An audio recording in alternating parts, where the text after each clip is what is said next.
it boils down. I always believe, and I think Mike Howard would agree with me. Being quiet isn't a neutral position. Mm, Just not saying anything, not doing anything.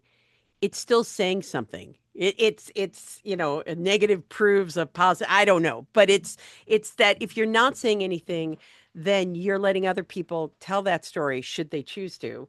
And so, yes. you are going quiet is the same thing as being exempt. So I am a big proponent of sharing that journey as much as you can. And he's right. There are certain things you want to talk about, certain things you don't, but that bring people along.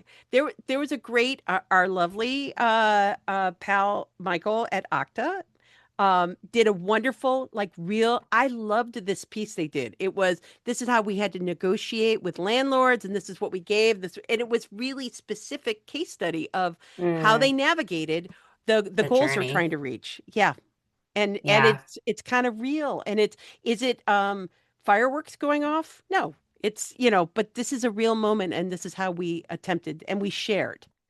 And I Yeah, the authenticity of saying like we're still figuring it out and here's how we're getting there, which we know is not always easy to get your corporate comms team to agree yes, yeah, to speak to. It to show definitely your depends your on the challenges. culture. Yeah, But, I think alluding to this, thinking about what folks choose to communicate and where the work is maybe happening with less communication, I think it's important to note that the greenhouse gas reporting work of all these yep, companies also hasn't stopped, right? Um, when we're thinking about, an organization, right? Their scope one, their scope two emissions are someone else's scope three.